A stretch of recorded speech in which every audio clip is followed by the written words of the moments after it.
যে কারা নবীকে বলে আব্দুল্লাহর জীর্ণ কুঠিরে, এই জবাবটা আমি শেষ করলাম। প্রশ্ন আছে, আউয়ালে আখেরে জাহেরে বাতুনে, আল্লাহ নিজেই বলছে যে আমি জাহেরে আছি, বাতুনে আছি, আউয়ালে আছি, আখেরে আছি, তাইলে জাহেরে আল্লাহ কেমনে আছে?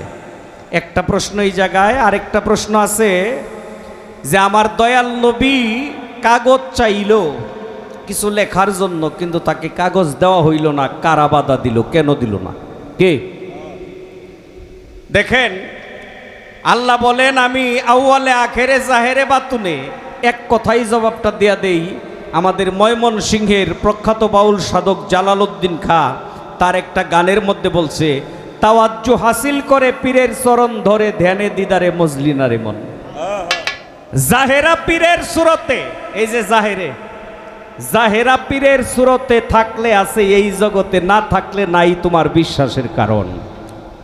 বিশ্বাস বিহনে হবে না এই জীবনে, রয়ে শয়ে থাকলে পরে দেখবে নিরঞ্জন। স্টেট কার্ড জবাব দেয়া দিলাম, জাহেরে মুর্শিদ রূপে আছে। এই জন্যই হাসানে গান লিখছে, বেলায়েতের মুর্শিদ হইয়া এলেন আমার দিনের নবী, মুর্শিদ কেনা পাইলে কি আর রাসূল পাবি। আবার লালনে বলছে, যিনি মুর্শিদ তিনি রাসূল, ইহাতে নাই কোনো বল, খোদাও সে হয়। এই কথা লালন কয় না, কোরআনে কয় নাকি?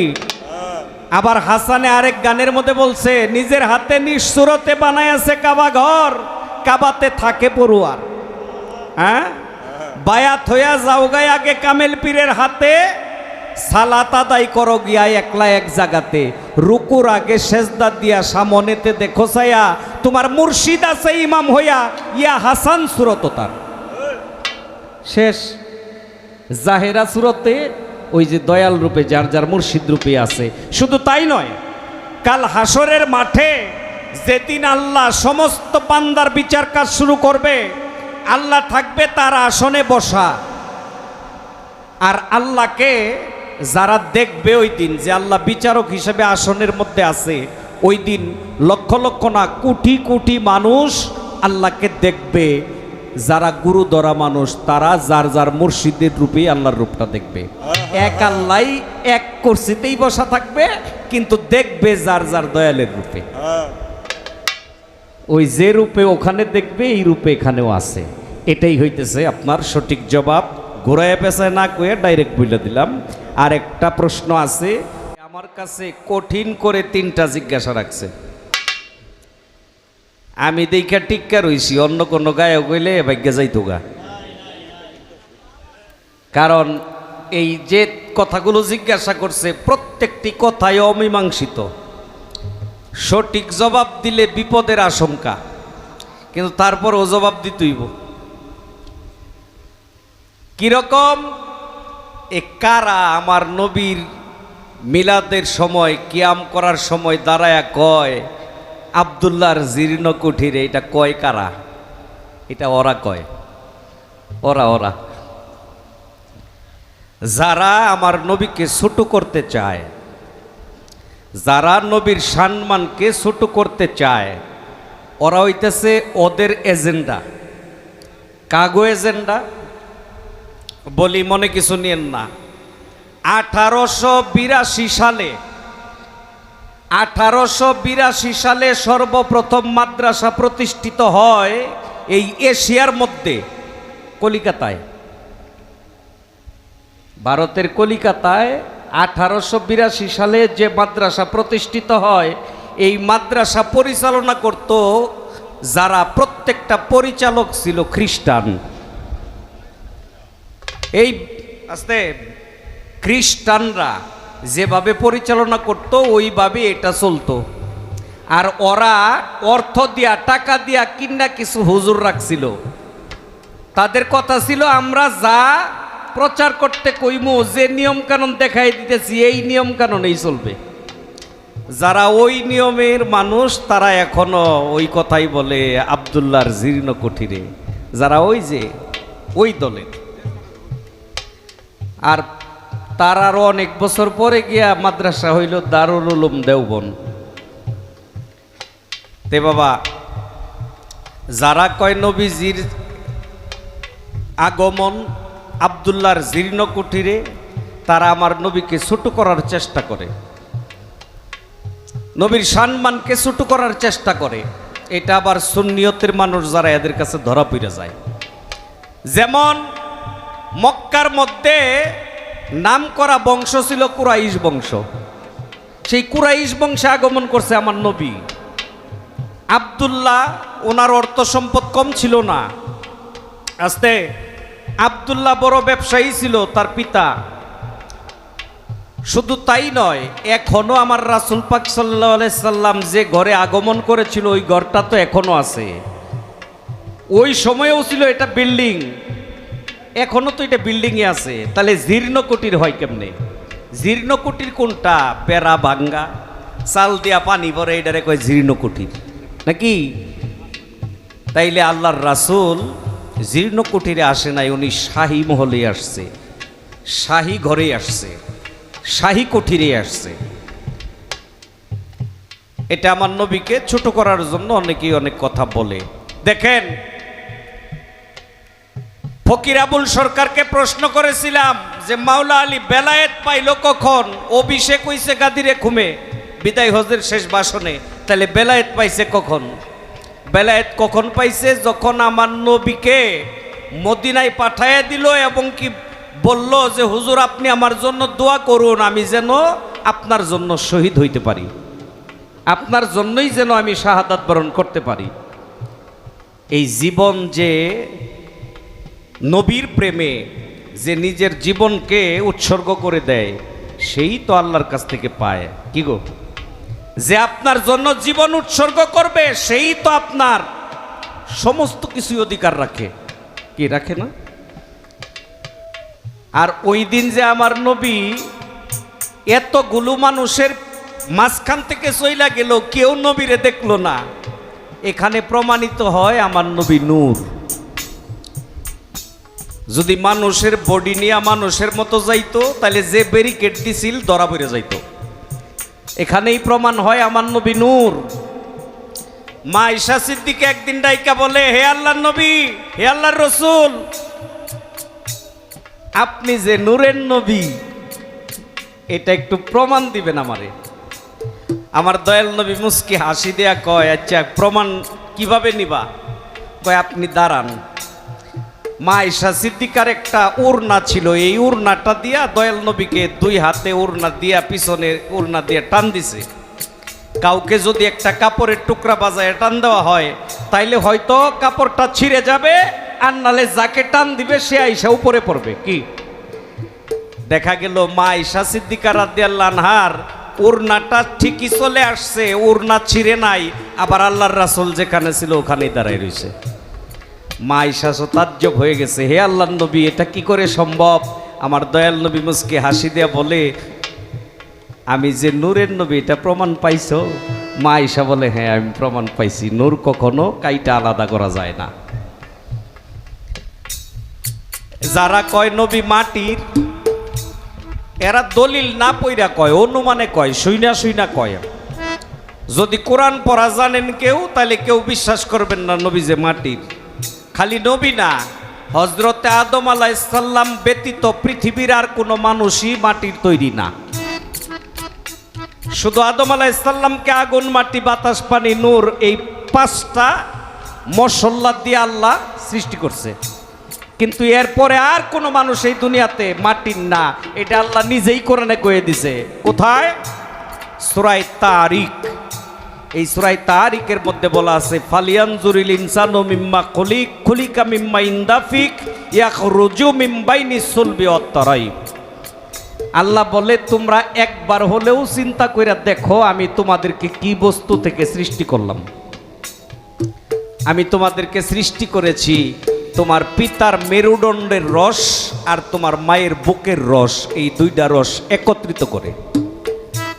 বাবার মেরুদণ্ডের রসকে বলা হয় বীর্য, আর মার বুকের রসটাকে বলা হয় রজ। এই রজে আর বীজে হইতেছে আমাদের জন্ম। কি?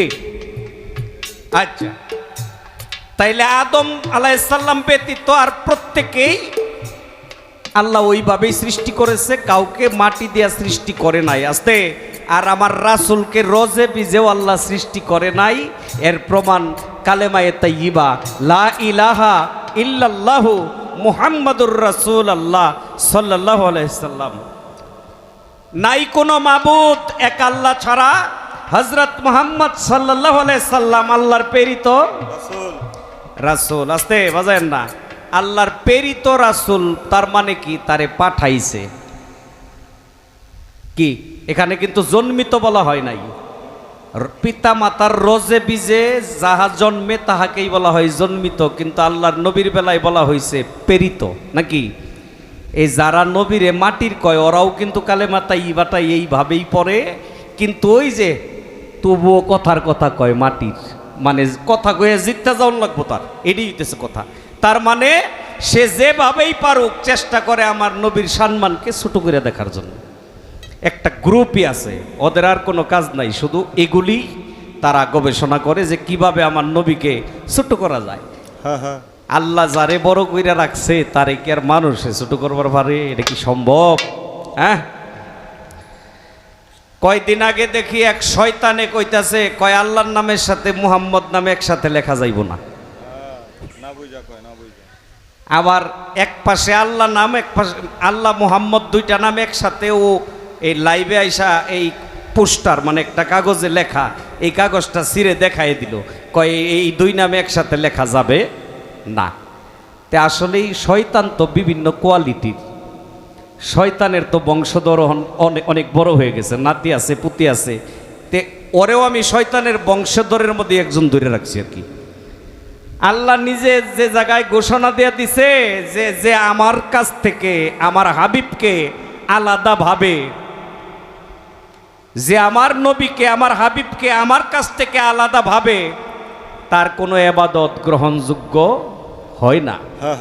কারণ আল্লাহ নিজেই যার সাথে স্থান দিয়েছে যাকে, তাকে কি আর মানুষের আলাদা করার ক্ষমতা আছে? আদম আলাইহিস সালাম 350 বছর কান্নাকাটি করলো গন্ধম খাওয়ার অপরাধে। তার কান্নার, সে যে কান্না করছে 350 বছর, এটা কিন্তু দলিলের মধ্যে আসছে।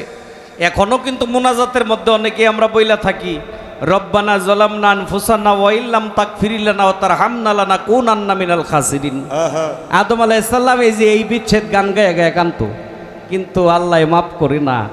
একদিন মনে হইল যে আমি চৈতন্য লাভ করার পরেই উপর দিকে তাকায় দেখছি জান্নাতের দরজায় লেখা লা ইলাহা ইল্লাল্লাহ মুহাম্মাদুর রাসূলুল্লাহ সাল্লাল্লাহু আলাইহি সাল্লাম। আল্লাহ গো, তোমার নামের সাথে যার নাম এক করে ফেলাইছো নিশ্চয়ই সে তোমার প্রিয়। আল্লাহ ওই প্রিয়জনের দোহাই দিলাম, আমারে ক্ষমা করে দাও। সঙ্গে সঙ্গে জিবরাইল আইসা বলে, হে আল্লাহর নবী আদম, আপনি গন্ধম খাওয়ার সাথে সাথেও যদি ওই নামের দোহাই দিতেন আল্লাহ তখনই আপনারে ক্ষমা করে দিত। সুবহানাল্লাহ। তাইলে দেখেন এখন কি ধরনের শয়তানি বেরোইছে, যে শয়তানরা বলে যে আল্লাহর নামের সাথে মুহাম্মদ নামে একসাথে রাখাও যাবে না, লেখাও যাবে না। শয়তানরেও মানে কি আর কমে, এরা শয়তানের কাছ থেকে শয়তানি কন্ট্রাক্ট নিছে গা। সাল্লাম ওনার জীবদ্দশায় অনেকেই তার জন্য জীবন কুরবানি দিয়ে দিত। সামনে যায় কইতো, ইয়া রাসূলুল্লাহ, আমার জান আপনার নামে কুরবানি, আমার বংশের জান আপনার নামে কুরবানি। কিন্তু আমার রাসূল পর্দা নেওয়ার পরে কিন্তু ওই কুরবানিটা আর থাকে নাই, মত পরিবর্তন হয়ে গেছে। রাষ্ট্রীয় ক্ষমতার লোভে, রাষ্ট্রীয় ক্ষমতার লোভে ওই যে আগে সামনে কুরবানি হয়ে যাইতো, পরে এটা ভুলে গেছে। দেখেন আমার রাসূল পাক সাল্লাল্লাহু আলাইহি সাল্লাম উনি গাদিরে কুমের ভাষণে, বিদায় হজের শেষ ভাষণে উনি বলছে, মান কুনতু মাওলা ফাহাজান আলিউন মাওলা, আমি যার মাওলা আমার আলীও তার মাওলা। রাসূল বলছে, আলা মাদিনাতুল ইলমি আলী বাবুহা, আমি এলেমের শহর, আমার আলী ওই শহরের দ্বার রক্ষক। আমার ফকির ভাই বলছে দ্বার রক্ষক না, এটা দরজা হবে। ভাই দরজা দ্বার রক্ষক এটা বেশি একটা ব্যবধান না, পাশাপাশি। দ্বার রক্ষক মানে রক্ষা, রক্ষাকারী, যে রক্ষণাবেক্ষণার দায়িত্ব থাকে তাকেই বলা হয় রক্ষক। এখনো বেলায়েতের রক্ষক মাওলা আলী আছে।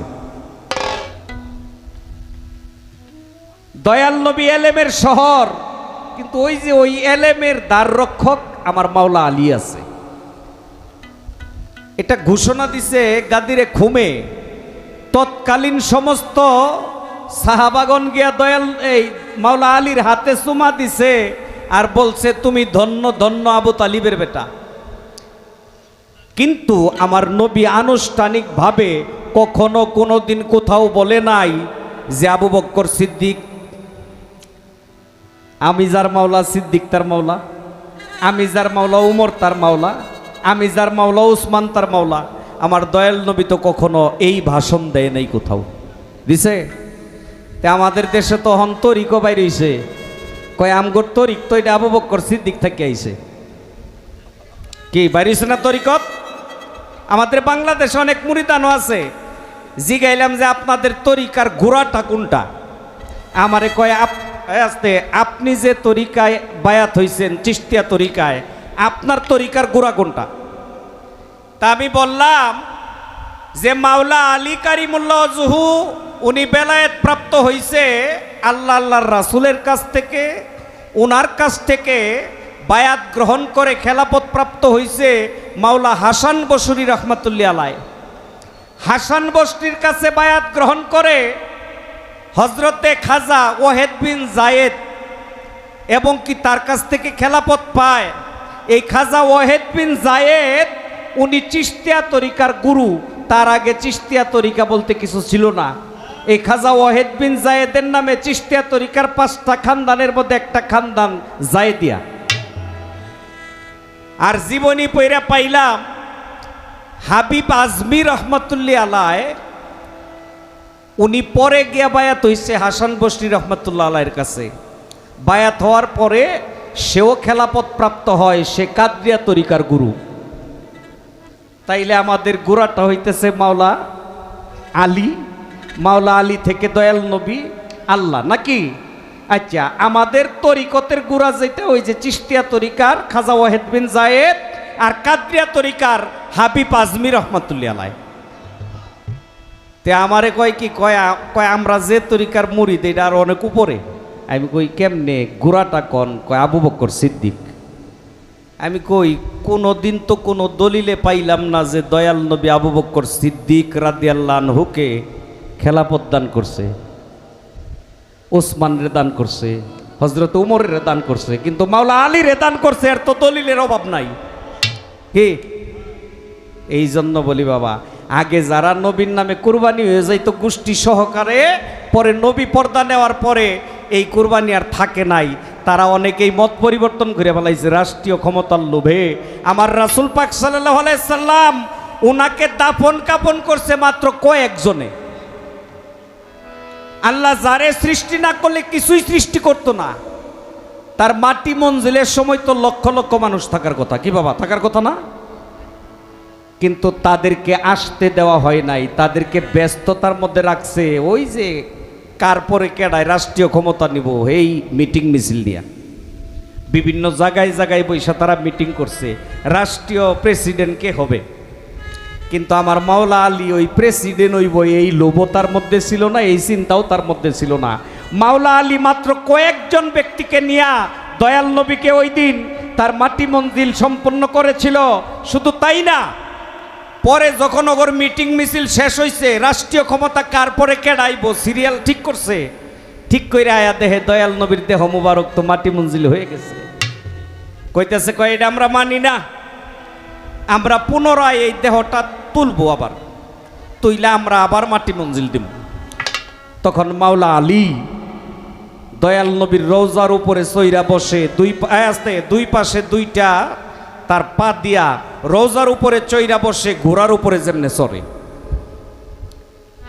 হাতে তলোয়ার, বলছিল কার সাহস আছে দয়াল নবীর দেহ দ্বিতীয়বার উঠাইবা, আসো। অনেকেই যাইতে চাইছে, আবু বক্কর সিদ্দিক বাধা দিছে, সাবধান, আজকে তার কাছে যাইও না। কেন? কয় আল্লাহর রাসূল একদিন বলছে যে আমার আলী একদিন মাটির ঘোড়ায় সোয়ার হবে, আর ওই দিন আলীর তলোয়ারের আঘাতে যদি কেউ মৃত্যুবরণ করে সে নিশ্চিত জাহান্নামী। আজকে চায়া দেখো আলী আর আলী নাই, আলীর চোখের দিকে তাকায় দেখো আলী আজকে অন্য কিছু হয়ে গেছে। ওই যে যারা ওই দিন এই ঝামেলাটা করছিল এরাই আমার দয়াল নবীকে কোনো কাগজ দেয় নাই।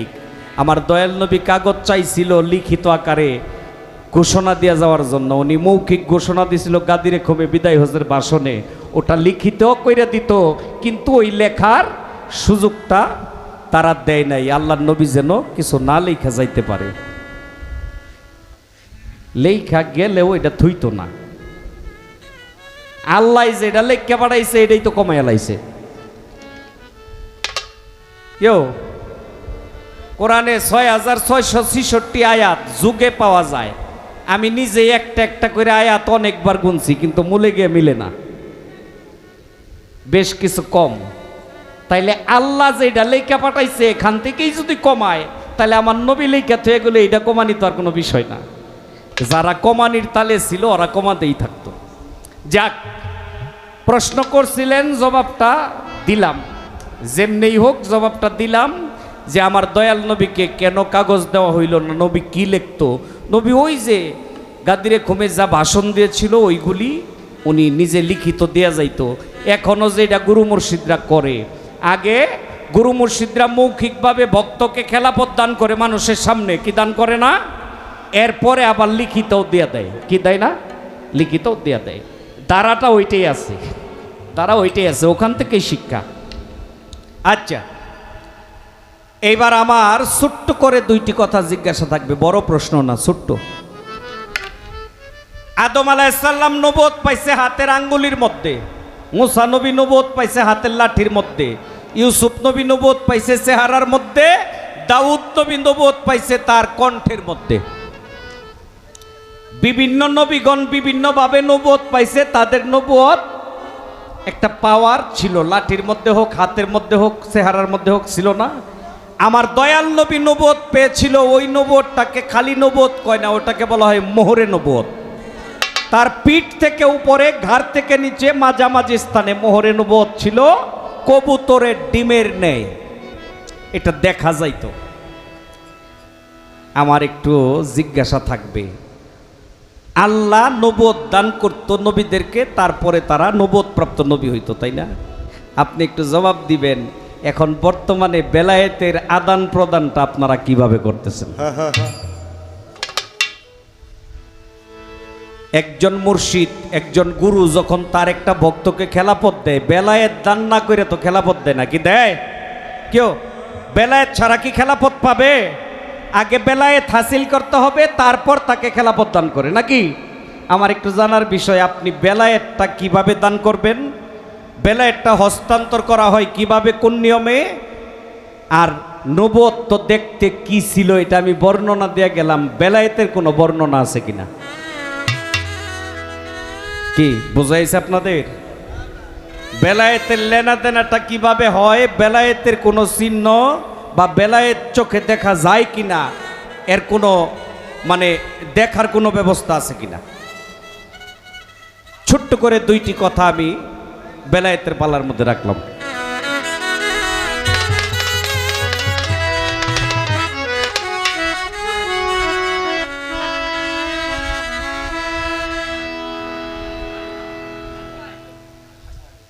আস্তে,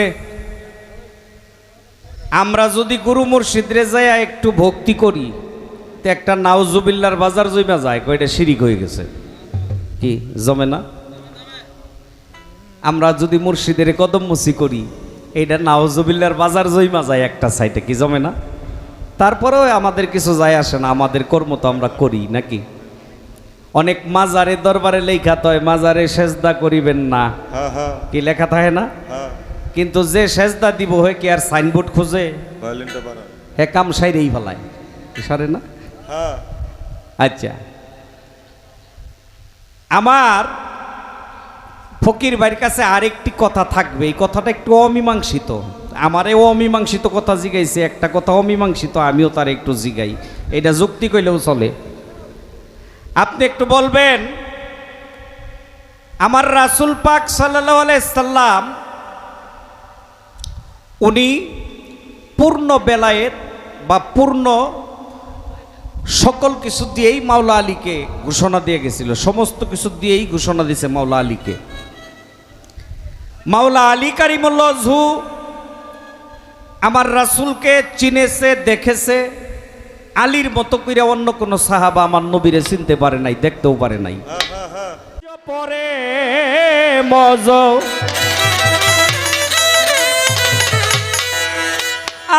আগে বুঝ পড়ে মজ, নইলে দলিল মিথ্যে হয়। রাসূল যিনি নয় গো তিনি আব্দুল্লাহর তো নয়। এই গানের যিনি লেখক, যাকে আত্মার বিজ্ঞানী বলা হয়, সেই দরবেশ ফকির লালন সাইজি তার গানের মধ্যে বলছে আগে বুঝো পরে মজো, নইলে দলিল মিথ্যে হয়। রাসূল যিনি নয় গো তিনি আব্দুল্লাহর তো নয়। অর্থাৎ যিনি রাসূল তিনি আব্দুল্লাহর সন্তান না। আস্তে সংস্কৃত ভাষায় সনাতন ধর্মের মধ্যে পুত্র সন্তানকে বলা হয় তনয়, আর কন্যা সন্তানকে বলা হয় তনয়া। তার মানে যিনি রাসূল তিনি আব্দুল্লাহর ছেলে না, মুহাম্মদ আব্দুল্লাহর ছেলে। তাহলে এখানে বুঝতে হবে মুহাম্মদ আর রাসূল এক জিনিস না, নবী আর রাসূল এক জিনিস না। এর মধ্যে অনেক ব্যবধান আছে, যেমন শিষ্য আর ভক্ত এক জিনিস না। শিষ্য আর ভক্ত আসমান জমি ব্যবধান। একজন শিষ্য কর্ম কইরা তারপরে ভক্তের কাতারে যায়, ঠিক নবী আর রাসূল এক জিনিস না, নবী আর রাসূলের মধ্যে অনেক ব্যবধান আছে। তোরা আগে বুঝো পড়ে মজ, আগে বুঝো পরে মজ, আগে বুঝো পড়ে মজ, নইলে দলিল মিথ্যে হয়। রাসূল যিনি নয় গো তিনি আব্দুল্লাহর তো নয়। রাসূল যিনি নয় গো তিনি আব্দুল্লাহর তো নয়। আগে বুঝো পরে মজ, আগে বুঝো পরে মজ, নইলে দলিল মিথ্যা। রাসূল যিনি নয় গো তিনি আব্দুল্লাহর তো নয়। রাসূল যিনি নয় গো তিনি আব্দুল্লাহর তো নয়। মুহাম্মদ আব্দুল্লাহর ছেলে, রজবীজে জন্ম নিলে। মুহাম্মদ আব্দুল্লাহর ছেলে, রজবীজে জন্ম নিলে। মুহাম্মদ আব্দুল্লাহর ছেলে, রজবীজে জন্ম নিলে। আমেনাকে মা বলিলেন, আমেনাকে মা বলিলে, আমেনাকে মা বলিলেন, প্রকাশিলেন ওই মক্কায়। রাসূল যিনি নয় গো তিনি আব্দুল্লাহর তো নয়। রাসূল যিনি নয় গো তিনি আব্দুল্লাহর তো নয়। তোমরা আগে বুঝো পরে মজ, আগে বুঝো পরে মজ, নইলে দলিল মিথ্যা হয়। রাসূল যিনি নয় গো তিনি আব্দুল্লাহর তো নয়। রাসূল যিনি নয় গো তিনি আব্দুল্লাহর তো নয়। চার সন্তান চার সন্ততি গণনা, এই হলো সৃষ্টির বাসনা। সন্তান সন্তান গণনা, এই হলো সৃষ্টির বাসনা। চার সন্তান চার সন্ততি গণনা, এই হলো সৃষ্টির বাসনা। তিন বিবি হয় সাইয়্যিদিনা, তিন বিবি হয় সাইয়্যিদিনা, তিন বিবি হয়, তিন বিবি হয় সাইয়্যিদিনা, বিবি হয় সাইয়্যিদিনা। তিন বিবি হয় সাইয়্যিদিনা, 11 জন বাদ পড়ে রয়। রাসূল যিনি নয় গো তিনি আব্দুল্লাহর তো নয়। রাসূল যিনি নয় গো তিনি আব্দুল্লাহর তো নয়। আগে বুঝো পরে মজ, আগে বুঝো পরে মজ, নইলে দলিল মিথ্যা হয়। রাসূল যিনি নয় গো তিনি আব্দুল্লাহর তো নয়। রাসূল যিনি নয় গো তিনি আব্দুল্লাহর তো নয়। নবী হলো ধর্মদাতা, রাসূল নিজেই সৃষ্টিকর্তা। নবী হলো ধর্মদাতা, রাসূল নিজে সৃষ্টিকর্তা। নবী হলো ধর্মদাতা, রাসূল নিজে সৃষ্টিকর্তা লালনে কয় সৃষ্টির লতা লালনে কয় সৃষ্টির লতা লালনে কয় সৃষ্টির লতা আল্লাহতেই মিশিয়া রয় রাসূল যিনি নয় গো তিনি আব্দুল্লাহর তো নয় রাসূল যিনি নয় গো তিনি আব্দুল্লাহর তো নয়